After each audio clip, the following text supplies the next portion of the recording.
শেষ হলো ডাকসু নির্বাচনের নির্ধারিত সময়, ভোট নেওয়া হবে কেন্দ্রে ভোটার থাকা পর্যন্ত। ছোটখাটো অভিযোগ থাকলেও নির্বাচন সুষ্ঠু হয়েছে জানালেন উপাচার্য। ডাকসুর ভোট গ্রহণ নিয়ে কোনো অভিযোগ পাওয়া যায়নি দাবি স্বরাষ্ট্র উপদেষ্টার। বিরাজমান আইনশৃঙ্খলা পরিস্থিতিতে জাতীয় নির্বাচন আয়োজনে সমস্যা হবে না। দেখছিলেন ক্রাউন সিমেন্ট সংবাদ শিরোনাম। এবার বিস্তারিত সংবাদ।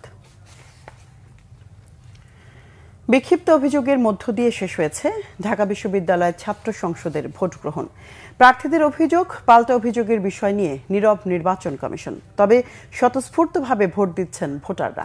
নির্বাচনকে কেন্দ্র করে বিশ্ববিদ্যালয় জুড়ে বিরাজ করছে উৎসব মুখর পরিবেশ। নিরাপত্তায় রয়েছে বাড়তি কড়াকড়ি। উপাচার্য জানিয়েছেন, কিছু অভিযোগ উঠলেও নির্বাচন সুষ্ঠু হয়েছে। রিপোর্ট ফরুক বাবুর। ঢাকা বিশ্ববিদ্যালয় কেন্দ্রীয় ছাত্র সংসদ ডাকসুর বহুল আলোচিত নির্বাচন সকাল ৮টা থেকে শুরু হয় ভোট গ্রহণ। বিচ্ছিন্ন কিছু অভিযোগ থাকলেও ভোটের পরিবেশকে শান্তিপূর্ণ বলছেন প্রার্থীরা। নির্বাচনের মাধ্যমে গণতন্ত্র ও জুলাইয়ের আকাঙ্ক্ষা বিজয়ী হবে বলে মন্তব্য তাদের। ফার্স্ট ইয়ার আইসাই ডাকসু পাওয়াটা সৌভাগ্যের। আসলে মোটামুটি সবাই দেখি সকালবেলা চলে আসছে। আমি ভাবছি সকালে মনে হয় হলে ওরা জাস্ট আসবে, বাট এখন দিয়ে অনাবাসিক ওরা অ্যাকচুয়ালি চলে আসছে। তবে আগে ভাগে ভোট দিয়ে ব্যালট পেপার বাক্সে রাখার মতো গুরুতর অভিযোগও উঠেছে। এস এম ফরহাদ এবং সাদিক কায়েমের নামটা আগে থেকে পূরণ করা ছিল, সেটা জানা গেছে। এবং এর বাইরেও আমরা এই মুহূর্তে আপনারা আমার যখন ইন্টারভিউ নিচ্ছেন, আমাকে আমার সাধারণ সম্পাদকের তরফ থেকে জানানো হলো যে ইতিমধ্যে ছাত্র শিবিরের একজন ফেক ভোটারও ধরা পড়ছে। আমার বান্ধবী, আমি গিয়েছি আর ও ঢুকেছে, তো একটা আমার টেবিলে গেছে, যে ব্যালট পেপারটা দেওয়া হয়েছিল ওটা আগে থেকে ক্রস চিহ্ন দেওয়া আছে, মানে সহসাধারণ সম্পাদক সাদিক কায়েম আর ফরহাদ। এই ঘটনাটা ঘটার পর ও যখন এটা দেখছে, ওর সঙ্গে সঙ্গে আবার এক নম্বর টেবিলে গিয়ে বসে, এটা আপনি আমাকে কি দিচ্ছেন? তখন তারা সে উল্টা প্রশ্ন করছে, এটাকে আপনি তো করতে পারেন। দীর্ঘদিন পর ভোট উৎসবে মেতে ওঠা ঢাকা বিশ্ববিদ্যালয়ের শিক্ষার্থীরা কেন্দ্রের সামনে দীর্ঘ লাইনে দাঁড়িয়ে থেকে ভোট দিচ্ছেন। ভোটের নির্ধারিত সময় বিকেল 4টা, তবে কেন্দ্রগুলোতে ভোটার থাকা পর্যন্ত ভোট নেওয়া হবে। আমরা সবাই তাদের ইশতেহার এবং যোগ্যতা অনুসারে ভোটটা দেওয়ার চেষ্টা করব।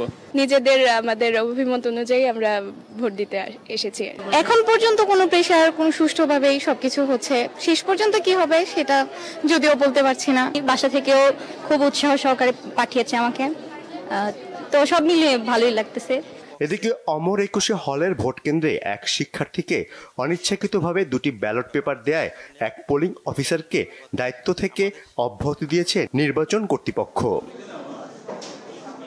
এদিকে শেষ মুহূর্তে ভোট কেন্দ্র ঘুরে দেখেন ঢাবি ভিসি, জানান 2-1টা বিচ্ছিন্ন ঘটনা ছাড়া ভোট সুষ্ঠু হয়েছে। প্রায় 70% যে চাইতে বেশি ভোট অলরেডি কাস্ট হয়েছে বিভিন্ন আয়োজনে, এবং গড়পড়তা মানুষের মধ্যে ব্যাপক উদ্দীপনা উৎসব আছে। এটা আপনারা সাংবাদিক হিসাবে সবচাইতে ভালো জানেন। কার্জন হলের ক্ষেত্রে, আমাদের অমর 21 হলের ক্ষেত্রে ভুলক্রমে অনিচ্ছাকৃত দুটো আমাদের ব্যালট চলে গিয়েছিল। তো সেটি যিনি ভোটার ছিলেন তিনি অত্যন্ত এটি খুশি মনেই আবার ভোট দিয়ে সেটি শান্তিপূর্ণ মীমাংসা হয়েছে। বিভিন্ন প্রার্থীদের অভিযোগের বিষয়ে নিজেদের অবস্থান পরিষ্কার করেছেন ছাত্রদল ভিপি প্রার্থী। আজ সকাল থেকেই নানান ধরনের অপপ্রচারের শিকার আমরা হয়েছি। আপনাদের বিভিন্ন মেইনস্ট্রিম মিডিয়াও নিউজ করেছিল যে আমি আচরণবিধি লঙ্ঘন করেছি, কিন্তু আমি তাদের প্রতি আন্তরিকতার সাথে ধন্যবাদ জানাই। তারা পরবর্তীতে সেটাকে সংশোধন করেছে। গঠনতন্ত্রের আলোকে প্রার্থীরা প্রবেশ করতে পারবে এবং পুলিং এজেন্টরাও প্রবেশ করতে পারবে, সেটা যখন তারা পড়েছে তখন তারা সংশোধনী দিয়েছে। ভোট গণনা শেষে রাতে বিশ্ববিদ্যালয় সিনেট ভবনে ফল ঘোষণা করা হবে। ফরুক বাবু, বাংলা ভিশন, ঢাকা। দর্শক, এই মুহূর্তে ঢাকা বিশ্ববিদ্যালয়ে আছেন বিশেষ প্রতিনিধি মুহিবুল্লাহ মুহিব। নির্বাচনের খবর জানতে সরাসরি যুক্ত হচ্ছে তার সাথে। মুহিব, ভোট গ্রহণের নির্ধারিত সময় তো শেষ, ক্যাম্পাসের সার্বিক পরিস্থিতি এখন কেমন দেখছেন? ঠিকই বলেছেন, নির্বাচন যেই ভোট গ্রহণের শিডিউল সেটি আসলে 4টায় শেষ হওয়ার কথা এবং শেষও হয়েছে আসলে, কারণ প্রত্যেকটি কেন্দ্রের গেট কিন্তু ইতিমধ্যেই বন্ধ করে দেওয়া হয়েছে। ঠিক গেটগুলো বন্ধ করার 1-2 মিনিট আগে মাইকিং করে বলা হয়েছে যে এখনো যারা ভোট দেননি বা ভোট কেন্দ্রে প্রবেশ করেননি তাদেরকে ভোট কেন্দ্রের ভেতরে প্রবেশ করার জন্য বলা হয়েছে এবং আমরা দেখেছি তখন যারা বাকি ছিলেন তারা ভেতরে ঢুকেছেন। এই যে ভেতরে যারা ঢুকলেন, এই যারা ভিতরে ঢুকেছেন, ভেতরের যে ভোট দেওয়ার যে সব আনুষ্ঠানিকতা রয়েছে সেই আনুষ্ঠানিকতা শেষ হতে যতক্ষণ সময় লাগবে ততক্ষণই মূলত ভোট গ্রহণ চলবে। তার মানে হচ্ছে বাইরের থেকে আর কোনো ভোটার ভেতরে ঢুকতে পারবেন না, তবে যারা ঢুকে গেছেন তাদের ভোট দিতে যে কয়টা লাগুক বা যতক্ষণ লাগুক ততক্ষণ পর্যন্ত ভোট গ্রহণ চলবে, যেটি এর আগেও নির্বাচন কমিশন অর্থাৎ প্রধান রিটার্নিং কর্মকর্তা তিনি কিন্তু জানিয়েছিলেন যে ভোট গ্রহণের সময়সীমা যেটাই হোক, যদি আমাদের অবশিষ্ট শিক্ষার্থী ভোট দেওয়া বাকি থাকে ভোট কেন্দ্রের ভেতরে তাদের ভোট নেওয়া শেষ না হওয়া পর্যন্ত ভোট চলবে, সেটি আমরা দেখলাম। এবং পরিশেষে বলা যায় যে অত্যন্ত শান্তিপূর্ণ সুষ্ঠুভাবেই কিন্তু ডাকসু নির্বাচনের ভোট গ্রহণ শেষ হয়েছে। আমরা ইতিমধ্যেই তথ্য নিয়ে যেটি জেনেছি, এই কেন্দ্রে 66% ভোট পড়েছে। 66% ভোটার এখানে উপস্থিত হয়েছেন, যেটি আসলেই মানে সন্তোষজনকই বলছেন শিক্ষার্থীরা। কারণ অনেক শিক্ষার্থী যারা অনাবাসিক, যারা ঢাকার বাইরে রয়েছেন, ক্লাস পরীক্ষা না থাকায় কিন্তু তারা অনেকেই আসেননি বা তারা আসলে নানান কারণে তারা উপস্থিত হতে পারেননি। আরো 2-1টি কেন্দ্রে কিছু বিচ্ছিন্ন ঘটনা ঘটেছে, সেই বিচ্ছিন্ন ঘটনার কারণে অনেকেই আবার ভোট না দিয়ে চলে গেছেন। আপনি দেখতে পাচ্ছেন যে এখানে বিএনসিসির সদস্য যারা রয়েছেন, স্কাউটের সদস্য যারা রয়েছেন, তারা কিন্তু গেটটিকে একেবারেই ব্লক করে রেখেছেন যাতে আর বাইরের থেকে কোনো ভোটার ভিতরে ঢুকতে না পারেন। শুধু তাই নয়, আমরা এই বিএনসিসি সদস্যদের পেছনে আমরা কিন্তু দেখছি পুলিশ সদস্য যারা রয়েছেন তারাও কিন্তু মানব ঢাল তৈরি করে দাঁড়িয়ে আছেন, অর্থাৎ কোনোভাবেই যাতে বাইরের থেকে কোনো কেউ ভেতরে প্রবেশ করতে না পারেন এবং যাতে কোনো ধরনের অঘটন, কোনো ধরনের বিশৃঙ্খলা তৈরি করতে না পারেন। তার মানে আমরা এই টিএসসির যে ভোট কেন্দ্রটি রয়েছে সেটির যে গেটটি রয়েছে সেই গেটটি ইতিমধ্যেই তালা দিয়ে দেওয়া হয়েছে। তো সব মিলিয়ে বলা যায় যে শান্তিপূর্ণভাবে এবং বড় ধরনের কোনো অঘটন ছাড়াই কিন্তু শেষ হয়েছে ডাকসু নির্বাচনের ভোট গ্রহণ। এখন শুধু অপেক্ষার পালা কখন আসলে এই ভোট গ্রহণের পরবর্তী সময়ে ভোট গণনা শুরু হবে এবং ভোট গণনা শেষ করার পরেই মূলত। মহিব, ধন্যবাদ আপনাকে। প্রয়োজনে আবারও যোগাযোগ করব। দর্শক, এই মুহূর্তে নির্বাচনের খবর সংগ্রহে ঢাকা বিশ্ববিদ্যালয়ের সিনেট ভবনে আছেন বিশেষ প্রতিনিধি সৈয়দ আব্দুল মুহিত। সরাসরি কথা বলছি তার সাথে। মুহিত, প্রার্থী ও ভোটাররা কি বলছেন? রিটার্নিং কর্মকর্তার কার্যালয় থেকে ভোটের হার নিয়ে কি কিছু জানানো হয়েছে? যেবা আমি যে কেন্দ্রটিতে দাঁড়িয়ে আছি সেটি হচ্ছে ঢাকা বিশ্ববিদ্যালয়ের সিনেট ভবন, অর্থাৎ এই কেন্দ্রের 3টি হলের শিক্ষার্থী ভোটার যেভাবে বলুন তারা ভোট দিয়েছেন। সকালে যে ভোটের দীর্ঘ লাইন ছিল, অর্থাৎ 8টার আগে যে দীর্ঘ সারির লাইনের ভোটারদের উপস্থিতি ছিল, ঠিক 4টার আগ মুহূর্তে মাইকিং করেও ভোটার পাওয়া যায়নি। অর্থাৎ ভোটারদের যে উপস্থিতি বলা চলে বেশ সরব ছিল সকাল থেকেই। আপনাকে একটু বলে রাখি, আজকে দিনটাই ছিল তীব্র ব্যবসা গরম, তার মধ্যে ব্যাপক উপস্থিতি। সব মিলিয়ে বলা চলে যে একটা উৎসব মুখর পরিবেশেই ভোটদান অর্থাৎ ডাকসু নির্বাচনের যে ভোটদানের প্রক্রিয়া সেটি শেষ হলো। এরই মধ্যেই যারা কেন্দ্রে অর্থাৎ 4টার মধ্যে কেন্দ্রে প্রবেশ করেছেন তারাই এখন শুধু ভোট প্রদান করছেন। এর বাইরে আর কোনো ভোটারকে কেন্দ্রে প্রবেশের সুযোগ নেই। এরই মধ্যেই প্রধান নির্বাচন কর্মকর্তার কার্যালয় থেকে ভোট গণনার যে যন্ত্রগুলো অর্থাৎ ওএমআর শিটগুলো যে যন্ত্র দিয়ে ভোট গণনা করা হবে সেটি যে ঢাকা বিশ্ববিদ্যালয়ে যে 8টি কেন্দ্র রয়েছে সেগুলোতে পাঠানো হয়েছে, সেই যন্ত্র এই কেন্দ্রে নেওয়া হয়েছে। এরই মধ্যেই ভোট শেষে এই যে কেন্দ্রের রিটার্নিং কর্মকর্তা তিনি জানিয়েছেন যে সাংবাদিকদের উপস্থিতিতেই যে তালাবদ্ধ ব্যালট বাক্সগুলো আছে সেটি খোলা হবে। এরপর এই যে ভোট গণনার প্রক্রিয়া সেটি তারা সরাসরি বড় স্ক্রিনে দেখানো হবে। সব মিলিয়ে বলা চলে ভোটার উপস্থিতি যেমন ছিল বেশ ব্যাপক উৎসাহ উদ্দীপনা নিয়ে তারা যেমন ভোট দিয়েছেন, সেই প্রার্থী যাদেরকে তারা নির্বাচিত করতে চান তারা এখন অপেক্ষা করছেন যেখানে তাদের যে মনোনীত প্রার্থী তারা জয় লাভ করবে কিনা বা কি ফলাফল হতে যাচ্ছে সেজন্য তারা এখানে আনন্দ উচ্ছ্বাস করছেন।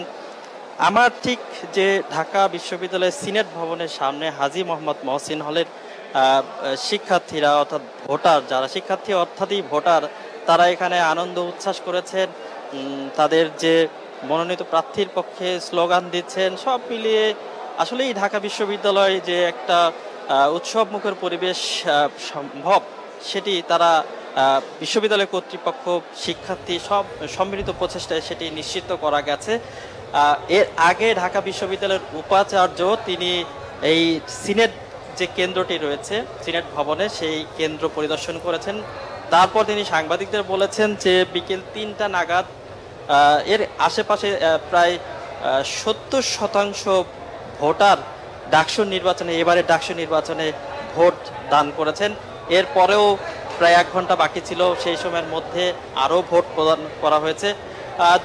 তিনি বলেছেন একটি ঘটনা ঘটেছে, বিক্ষিপ্ত ঘটনা, ছোট ঘটনা, সেগুলো বাদে যদি এই নির্বাচনকে উনি বিশ্লেষণ করেন সেক্ষেত্রে বলা চলে যে বেশ ভালো নির্বাচন হয়েছে, ডাকসু নির্বাচন। এর মধ্য দিয়ে ঢাকা বিশ্ববিদ্যালয়ের শিক্ষার্থী যেমন অধিকার প্রতিষ্ঠা পাবে, তেমনি ঢাকা বিশ্ববিদ্যালয়ের ডাকসু নির্বাচনের মধ্য দিয়ে সাধারণ মানুষের যে প্রত্যাশা, যে আশা আকাঙ্ক্ষা সেটি বাস্তবায়িত হবে। তো সব মিলিয়ে ভোটের যে শেষ প্রস্তুতি, অর্থাৎ ভোট কেন্দ্রে যারা আছেন তারা ভোট প্রদান করছেন, তাদের ভোট প্রদানের প্রক্রিয়া শেষ হলেই আনুষ্ঠানিকভাবে যে ব্যালট বাক্স সিলগালা করা হয়েছিল সকাল 7:30টায় সেই সিলগালা উন্মুক্ত ভেঙে ফেলা হবে, তারপরেই ভোট গণনা শুরু হবে। খুব বেশি সময় লাগবে না, যেহেতু ভোটগুলো OMR মেশিনে এই ভোটগুলো কাউন্ট করা হবে, গণনা করা হবে। সেক্ষেত্রে খুব কম সময়ের মধ্যেই এই কেন্দ্র থেকে কারা বিজয়ী হয়েছেন, কোন হল সংসদ, যেমন 18টি হল সংসদ রয়েছে, হলের কারা প্রার্থী নিশ্চিত জয় পেয়েছেন সেই বিষয়টা জানা যাবে। পাশাপাশি ডাকসুর যে 28টি পদ রয়েছে সেই 28টি পদের বিপরীতে কারা বিজয়ী হয়েছেন সেটিও জানা যাবে। সার্বিকভাবে এই যে সিনেট ভবন এই ধন্যবাদ আপনাকে। প্রয়োজনে আবারও ফিরবো। দর্শক, ভোট গণনার সম্পর্কে আরো কিছু তথ্য জানার চেষ্টা করছি। এই মুহূর্তে ঢাকা বিশ্ববিদ্যালয়ের শারীরিক শিক্ষা কেন্দ্রে আছেন সহকর্মী নিয়াজ মাখদুম, সরাসরি যুক্ত হচ্ছে তার সাথে। নিয়াজ, ডাকসু নির্বাচনের ভোট গ্রহণ শেষে ভোট গণনার প্রস্তুতি সম্পর্কে আমাদেরকে জানাবেন। যেবা আমি এই মুহূর্তে আছি ঢাকা বিশ্ববিদ্যালয় শারীরিক শিক্ষা কেন্দ্রে।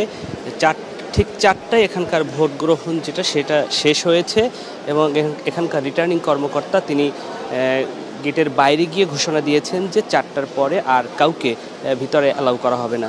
ঠিক সেটাই হয়েছে, 4টায় ঠিক গেট বন্ধ করে দেওয়া হয়েছে এবং ভিতরে যে কয়েকজন ছিলেন তারা এই ভিতরে ভোট দিচ্ছেন। আপাতত মোটামুটি এখানকার যে পরিবেশ সেটা হলো যে 3টা হলের ভোট এই কেন্দ্রে অনুষ্ঠিত হচ্ছে। একটি হলো জগন্নাথ হল, সার্জেন্ট জহুরুল হক এবং SM হলের।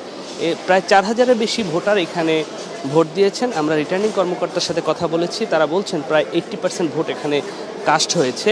এখন এখানকার যে ভোট গ্রহণ শেষের যে কাগজপত্র রয়েছে সেগুলো এক জায়গায় জমা করা হচ্ছে এবং রিটার্নিং কর্মকর্তা এবং ভোট গ্রহণের সাথে সম্পৃক্ত যেসব কর্মকর্তারা রয়েছেন তারা এখানে আসার পরে সেই বাক্সটি খোলা হবে এবং এখানকার এই ভোট গণনার যে অবস্থা সেটা তারা শুরু করবেন।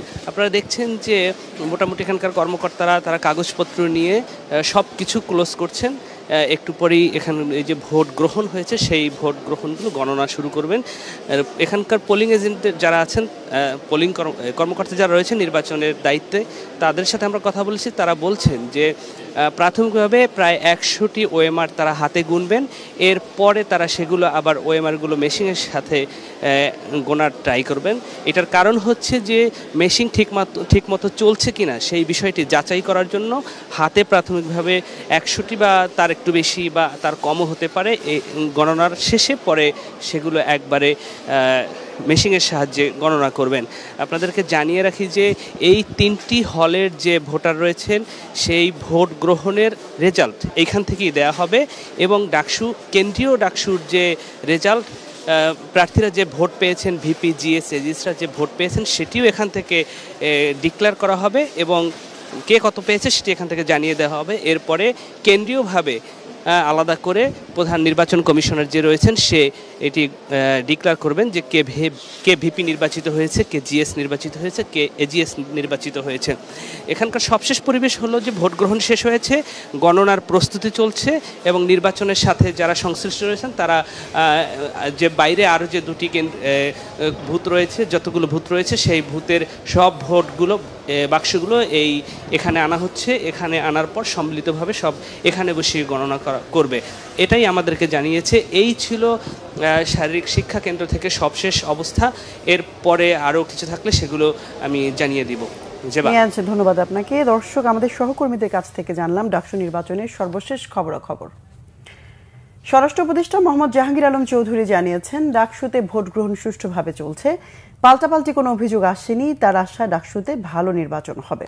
মঙ্গলবার আইনশৃঙ্খলা সংক্রান্ত উপদেষ্টা পরিষদ কমিটির 13তম সভার বৈঠক শেষে এক ব্রিফিংয়ে কথা বলেন স্বরাষ্ট্র উপদেষ্টা।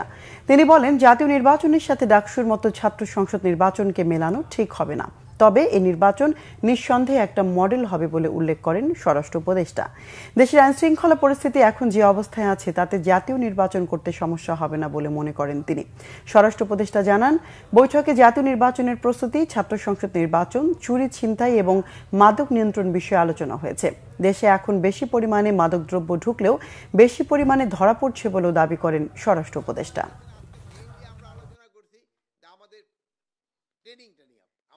যারা এখানে ভোট দিচ্ছে তারা কিন্তু একেবারে শিক্ষিত সমাজ, সবাই 100% শিক্ষিত সমাজ, তারা ভোট দিতেছে।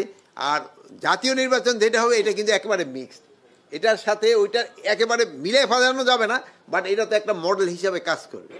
জাতীয় নির্বাচনে আজকে মেইনলি আমরা আলোচনা করছি যে আমাদের ট্রেনিংটা নিয়ে, আমাদের প্রস্তুতিটা, কি ধরনের প্রস্তুতিটা আমাদের নিতে হবে ওইটা নিয়ে, এবং সবাই যেন ওই যে একটা ট্রেনিং মডিউল আমরা করছি ওই ট্রেনিং মডিউলটা যেন তারা মেনে চলে।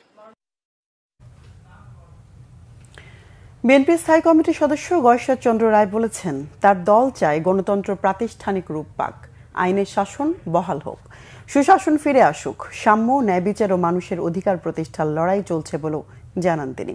বলেন, বিএনপি সবসময় নারীর ক্ষমতায়নে বিশ্বাসী। জাতীয়তাবাদী মহিলা দলের প্রতিষ্ঠা বার্ষিকী উপলক্ষে শহীদ রাষ্ট্রপতি জিয়াউর রহমানের মাজার জিয়ারত করেছেন দলটির নেতাকর্মীরা।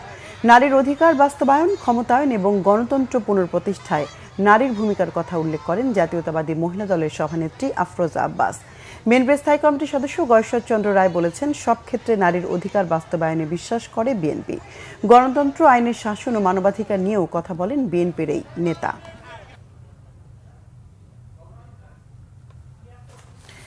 পাবনা 1 সংসদীয় আসন সীমানা পুনর্বহালের দাবিতে নির্বাচন কমিশনের সামনে মানববন্ধন ও বিক্ষোভ করেছে পাবনাবাসী। বেলা 11:30টার দিকে হঠাৎ নির্বাচন ভবনের সামনে পাবনা 1 আসনের শত শত বাসিন্দারা জড়ো হয়। এ সময় তারা ইসির গেজেটকে অবৈধ বলে অভিযোগ করেন। মানববন্ধনে অংশগ্রহণকারীরা বলেন, পাবনার সাথিয়া বেড়া ভাই ভাই। বেড়া উপজেলা পরিষদ থেকে সাথিয়া উপজেলা পরিষদের দূরত্ব মাত্র 8 কিলোমিটারের কম। অপরদিকে বেড়া উপজেলা পরিষদ থেকে সুজানগর উপজেলা পরিষদের দূরত্ব প্রায় 38 থেকে 40 কিলোমিটার। সুতরাং ভৌগোলিক বাস্তবতায় সাথিয়ার সাথে বেড়ার সংযোগ সবচেয়ে যৌক্তিক। দর্শক, ছিল এখনকার মতো। পরের সংবাদ সন্ধ্যা 6টায়, এর আগে 5টায় রয়েছে নিউজ টপ 10, দেখার আমন্ত্রণ রইল। এছাড়া বাংলাভিশন সংবাদ ও সংবাদ সংশ্লিষ্ট অনুষ্ঠান দেখতে ভিজিট করুন www.bvnews24.com ও facebook.com/banglavisionnews এবং সাবস্ক্রাইব করুন youtube.com/banglavisionnews। এতক্ষণ সঙ্গে থাকায় ধন্যবাদ সবাইকে।